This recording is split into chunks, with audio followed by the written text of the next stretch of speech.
Hello students, मैं श्रीमती सुमन गोयल, सहायक आचार्य इतिहास, आज आपसे मुसोलिनी की विदेश नीति पर चर्चा करना चाह रही हूँ। मुसोलिनी इटली का प्रमुख तानाशाह था जो प्रथम विश्व युद्ध के बाद इटली में सत्ता पर आसीन हुआ। इटली ने प्रथम विश्व युद्ध के दौरान मित्र राष्ट्रों की ओर से भाग लिया और इटली को प्रथम विश्व युद्ध के बाद हुई संधि से बहुत अधिक आशाएं थी। उसे विश्वास था कि इटली को प्रथम विश्व युद्ध के पश्चात युद्ध क्षतिपूर्ति के तौर पर एक बड़ी रकम और बहुत सारे क्षेत्र मिलेंगे, लेकिन वर्साय की संधि के द्वारा इटली को इच्छित प्रदेश और रकम नहीं मिली। इसलिए इटली की जनता में वर्साय की संधि से आक्रोश था। इसका फ़ायदा मुसोलिनी और उसके फांसी दल ने उठाया और मुसोलिनी ने धीरे धीरे इटली में प्रभाव जमाया और 1922 में सत्ता पर आसीन हो गया और मुसोलिनी ने अपना मंत्रिमंडल बनाया। इस इटली का शासक बनने के बाद मुसोलिनी ने अपने हिसाब से इटली की विदेश नीति को चलाना शुरू कर दिया, जिसमें सबसे पहला था भूमध्य सागर पर प्रभुत्व का प्रयास। इटली की अगर भौगोलिक स्थिति देखें तो इटली भूमध्य सागर में बीच में स्थित है और इसी कारण भूमध्य सागर की इटली के लिए बहुत अधिक महत्वपूर्ण है। यही कारण है कि शुरू से ही इटली भूमध्य सागर को प्राप्त करना चाहता था। इसी कारण मुसोलिनी ने भूमध्य सागर के पूर्वी भाग में स्थित रोहर्स तथा डाडेकनीज द्वीप समूह को प्राप्त करने का प्रयास शुरू कर दिया, किंतु प्रारंभ में इटली की इस मांग को अस्वीकृत कर दिया गया।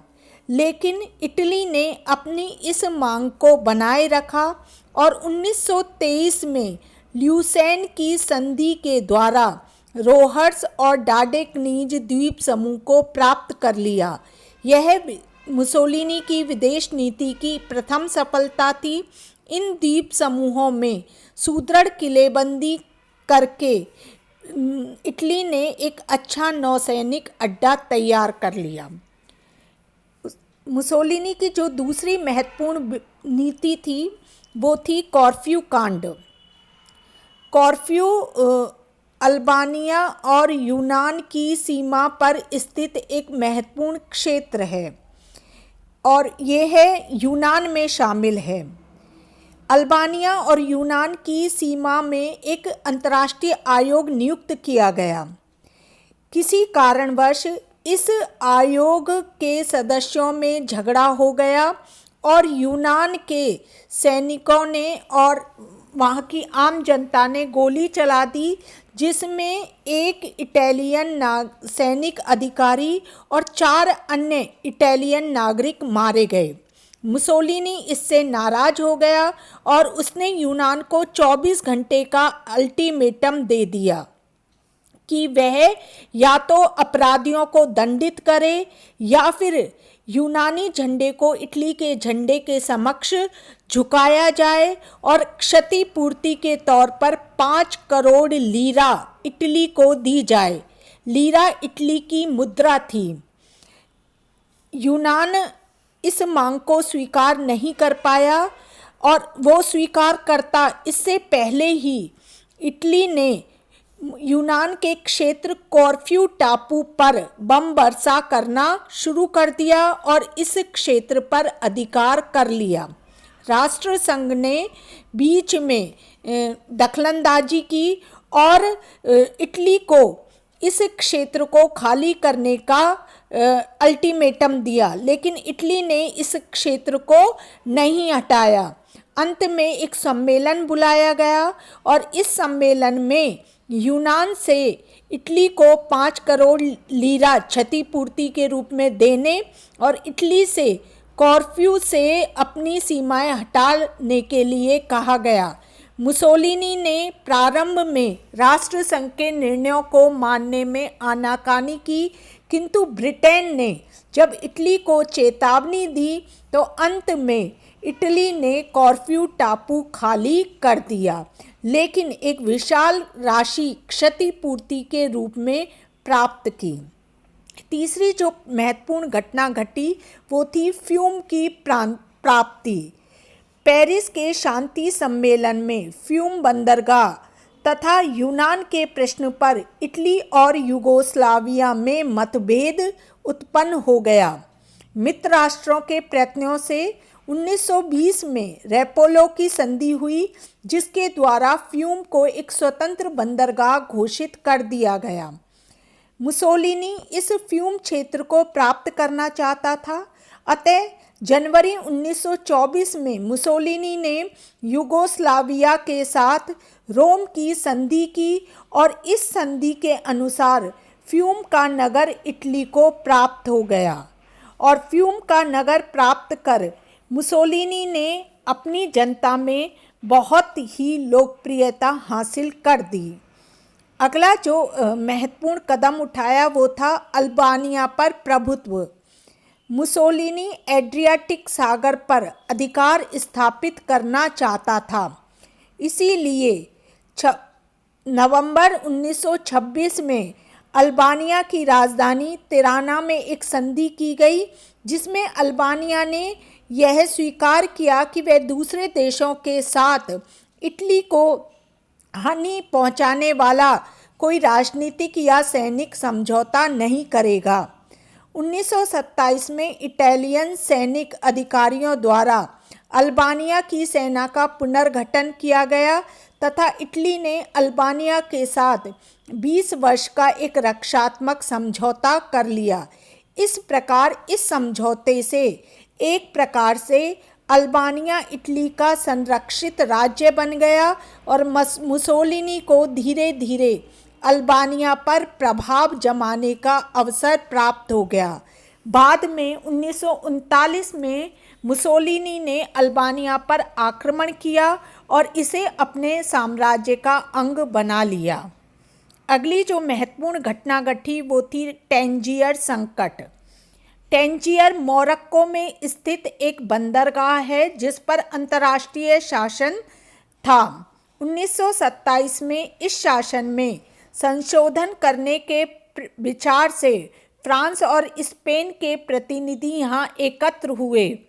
इसी समय 3 इटालियन युद्धपोत भी वहाँ पहुँच गए और रोम से घोषणा हुई कि भूमध्य सागर की एक शक्ति के रूप में टैंजियर के विषय में इटली को भी गहरी दिलचस्पी है।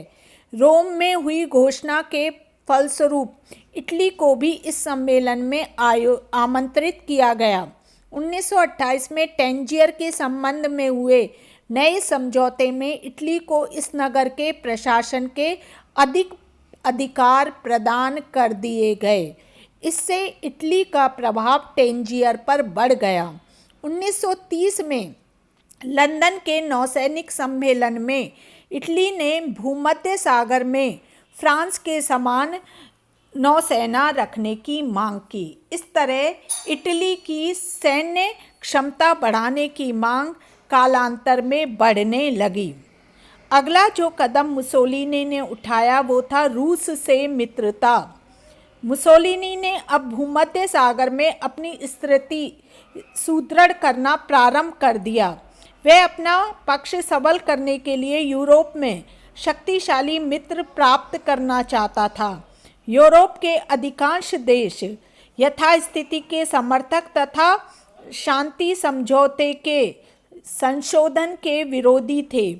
इसलिए इटली ने रूस की तरफ कदम उठाया और 1917 में रूस में जो साम्यवादी क्रांति हुई थी उसे इटली ने 1924 में मान्यता प्रदान कर रूस के साथ एक व्यापारिक संधि कर ली और साथ ही साथ उसने रूस को राष्ट्र संघ का सदस्य बनाने का प्रयास करना शुरू कर दिया। इसके साथ ही मुसोलिनी ने 1927 में हंगरी के साथ, 1928 में यूनान के साथ और 1930 में ऑस्ट्रिया के साथ भी मित्रता की संधि कर ली। इसका उद्देश्य मुसोलिनी द्वारा इटली का प्रभाव अंतर्राष्ट्रीय जगत पर बढ़ाना था। अगला जो कदम उसने उठाया वो था फ्रांस और ब्रिटेन से सहयोग। इसी बीच जर्मनी में हिटलर का उदय होने लगा और हिटलर भी इस समय अंतर्राष्ट्रीय जगत में अपना प्रभाव जमाने की कोशिश कर रहा था। इस समय मुसोलिनी हिटलर का मित्र नहीं था, इसीलिए वह हिटलर के विरुद्ध फ्रांस और ब्रिटेन के साथ सहयोग करने लगा। इसी कारण उसने फ्रांस और ब्रिटेन के साथ सहयोग की नीति को अपनाया। 1934 में हिटलर ने ऑस्ट्रिया पर अधिकार करने की कोशिश की, लेकिन मुसोलिनी ने उसका कड़ा विरोध किया और उस विरोध के कारण हिटलर ऑस्ट्रिया पर अधिकार नहीं कर पाया। अतः इस घटना के बाद 1935 में फ्रांस और इटली के बीच एक समझौता हुआ, जिसमें फ्रांस ने कुछ क्षेत्र इटली को सौंप दिया। अगला जो कदम इटली ने उठाया वो था अबिसिनिया पर आक्रमण। जैसा कि हमने पहले पढ़ा था कि इटली का उद्देश्य अपना प्रभाव जमाना था। इसी कारण से उसने 1934 में अबिसिनिया पर आक्रमण कर दिया और 1935 में अबिसिनिया पर अधिकार कर लिया। इस समय ब्रिटेन और फ्रांस दोनों ने मुसोलिनी के प्रति तुष्टीकरण की नीति अपनाई। दूसरी ओर हिटलर ने मुसोलिनी के अबिसिनिया पर युद्ध के घटना को मान्यता प्रदान कर दी और इस प्रकार यहीं से मुसोलिनी और हिटलर एक दूसरे के करीब आने लगे। अबिसिनिया युद्ध से 1938 में ब्रिटेन और फ्रांस ने भी अबिसिनिया पर इटली के आधिपत्य को मान्यता देकर राष्ट्रसंघ के मौलिक सिद्धांतों को तिलांजलि दे दी। इस प्रकार ब्रिटेन और फ्रांस ने अबिसिनिया की घटना में तुष्टीकरण की नीति अपनाई और हिटलर ने मुसोलिनी का सहयोग कर या समर्थन कर एक प्रकार से उसे उत्तेजित करने की नीति अपनाई। अगली जो घटना थी वो थी रोम बर्लिन दूरी। जैसा कि हमने पढ़ा कि हिटलर ने अबिसिनिया पर इटली के अधिकार को मान्यता दे दी। इससे हिटलर और मुसोलिनी एक दूसरे के नज़दीक आए और अक्टूबर 1936 में इटली और जर्मनी के बीच एक समझौता हुआ, जो इतिहास में रोम बर्लिन दूरी के नाम से प्रसिद्ध है। इस समझौते में दोनों ने दिखावे के लिए घोषणा की कि दोनों देश मिलकर साम्यवाद का विरोध करेंगे, लेकिन वास्तव में ये है कि इस समझौते के बाद इन दोनों ने आक्रामक रुख अपना लिया। अगला जो महत्वपूर्ण घटना घटी वो थी स्पेन का गृह युद्ध। स्पेन में जो सरकार थी वो उसके विरोध में स्वेच्छाचारी शासन प्रारंभ हो गया। जगह जगह दंगे, हड़तालें और विद्रोह होने लगी। इस जन असंतोष को देखते हुए तात्कालिक शासक रिबेरा ने त्यागपत्र दे दिया। ऐसे में वहाँ पर जनरल फ्रैंको के नेतृत्व में अनुदार दल प्रभाव में आने लगा और एक प्रकार से स्पेन में गृह युद्ध छिड़ गया। ऐसे में इटली और जर्मनी दोनों ने जनरल फ्रैंको का समर्थन किया और जनरल फ्रैंको को इटली और जर्मनी की सहायता से इस गृह युद्ध में विजय प्राप्त हुई और 1939 में स्पेन की राजधानी मैड्रिड पर उसका अधिकार हो गया और स्पेन में जनरल फ्रैंको की तानाशाही स्थापित हो गई। अगला जो कदम उठाया गया वो था सज्जन समझौता। इंग्लैंड इटली को मित्र बनाना चाहता था। इसी कारण जनवरी 1937 में दोनों के बीच समझौता हुआ, जिसे सज्जन समझौता के नाम से जाना गया।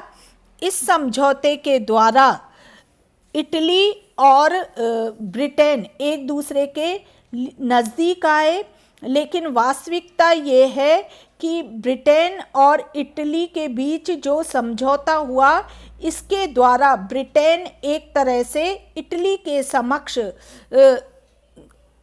तुष्टीकरण की नीति को अपना रहा था। ब्रिटेन ने अबिसिनिया पर इटली के अधिकार को मान्यता दे दी और बदले में इटली ने स्पेनिश प्रदेश में युद्ध की समाप्ति पर अपने स्वयंसेवक हटाने और पूर्व में ब्रिटिश विरोधी प्रचार न करने का आश्वासन दिया। अगला जो कदम था वो था फौलादी समझौता। फौलादी समझौता जर्मनी और इटली के बीच हुआ। इस समझौते के द्वारा दोनों ने घोषणा की कि आपात स्थिति में दोनों एक दूसरे की सैनिक सहायता करेंगे, और यह समझौता एक तरह से द्वितीय विश्व युद्ध से पूर्व का समझौता था। और जर्मनी के द्वारा पोलैंड पर आक्रमण से द्वितीय विश्व युद्ध प्रारंभ हो गया, और मुसोलिनी भी इस युद्ध में कूद पड़ा और धुरी राष्ट्र के रूप में वो इटली जर्मनी का सहयोगी बन गया। थैंक